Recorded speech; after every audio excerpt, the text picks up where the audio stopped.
احلى فسحه في مصر واحلى جوله واحلى تمشيه على كوبري قصر النيل، الكوبري الرائع الجميل، رمز مصر ورمز العراقه ورمز التاريخ. طلعت النهارده اتمشى شويه على كوبري قصر النيل زي ما انتم شايفين معايا كده، انا على النيل بالظبط اهو.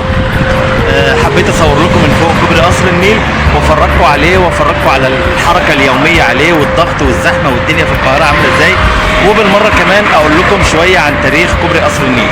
يلا بينا مع بعض نتفسح شويه في القاهره ونتمشى على كوبري قصر النيل ونتكلم مع بعض عن تاريخه.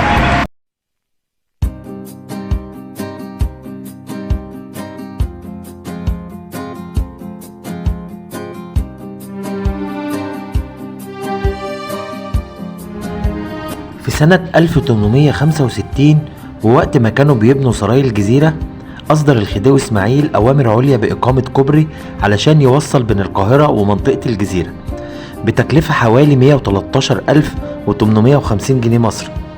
وتولى تنفيذ الكوبري ده شركة فرنسية، والشركة فعلا بدأت في تصميم وبناء الكوبري سنة 1869 وأتمت بناؤه نهائيا في منتصف سنة 1971 ميلادية.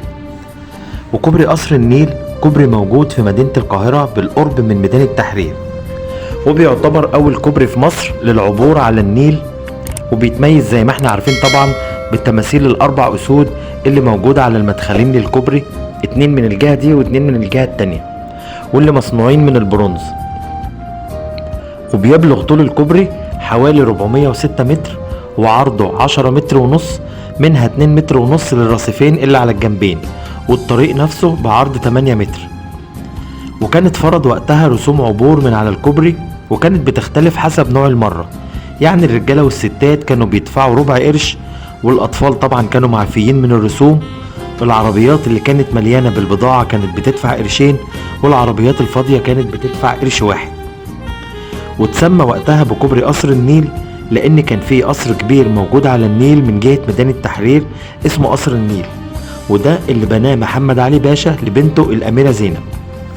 ولما تولى سعيد باشا الحكم هد القصر وبنى مكانه سكنات للجيش، وبعدين احتلها الإنجليز لما احتلوا مصر.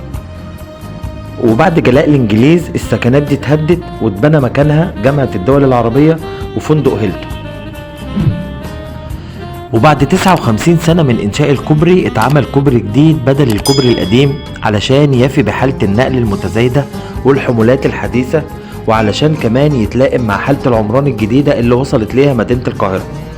وده كان في عهد الملك فؤاد الأول اللي وضع حجر الأساس للكوبري الجديد في 4 فبراير سنة 1932 ميلادية علشان يحيي ذكرى والده الخديوي إسماعيل، وأطلق عليه اسم كوبري الخديوي إسماعيل.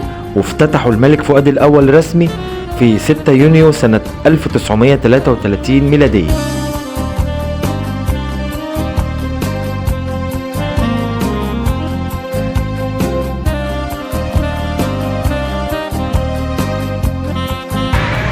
وبس كده، وهنا بتكون جولتنا خلصت فوق كوبري قصر النيل بمدينة القاهرة. بتمنى تكون الجولة بتاعتنا النهاردة عجبتكم، وتكونوا قدرتوا تستمتعوا معايا باللفة والتمشية الجميلة فوق كوبري قصر النيل.